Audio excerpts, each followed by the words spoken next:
Yo, what is up guys? Welcome back to the channel. Today we're talking about the new Netflix movie that just dropped today, Afterlife of the Party starring Victoria Justice. Before we get into the video, please make sure to like the video, and if you're into new movies, new TV shows, keeping up with all the new stuff, or if you just love movies in general, please make sure to subscribe. We do all that here.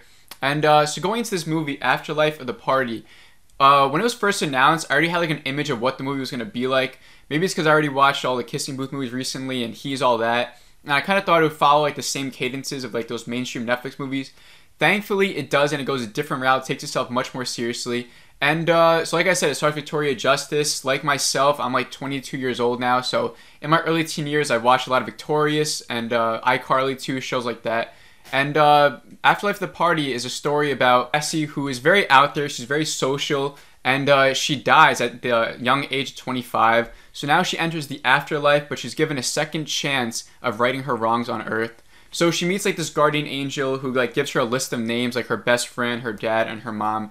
And she has to make amends with those people. And if she doesn't, she goes to hell. But if she does, then she's able to go above to the afterlife, to heaven. So I went into this movie pretty much blind. I didn't know it was going to be like a sort of movie like this. Like I didn't know it was really going to focus that much on the afterlife. I didn't read the synopsis before watching. I just kind of put it on. And it follows the same sort of stories like Ghost or Soul or It's a Wonderful Life. You know, movies where it focuses on the afterlife, someone dying or wanting to go back in time to fix the wrongs that they made. Just like emotional tales that focus on death and the limited time we have here on Earth, which I always enjoy those. I'm kind of like a sucker for movies like that. And I love all those movies, Soul, Ghost, It's a Wonderful Life, or The Family Man, you know, stuff like that where, you know, these guys or these girls have to go back and just like this emotional roller coaster, you know, and that's the kind of movie that this is. And thankfully, it's not as campy like those other movies I talked about earlier, like Kissing Booth and stuff like that. It is like this mainstream Netflix movie that does have a target audience, but it's lighthearted, it's fun, and it's able to also take itself seriously when it wants to. So one thing I noticed right away was the score was really good, and the music choices as well. If you ever played The Sims 4, it kind of has a similar vibe like that, like very relaxing, very cool, like those strong violin notes, and it just made me remind me of that. What's funny is that the movie actually does start out like how the cover of the movie like portrays the movie. Like it is like this party vibe, like good vibes, you know, like strong music, all that. But like it does take a turn into like this like ominous feel. Like the whole movie kind of has this ominous feel to it. It is still lighthearted, but like I do like that shift change, you know. It's not as like that in your face like pop Netflix sort of stuff, you know. And I really did enjoy that. The best friend Lisa, I did like her character in the beginning. It kind of focused on like her trying to balance like this friend who's very out there, very social, and she's like more reserved. She likes to focus on her work, and I did like the whole dynamic. Came off as like kind of relatable.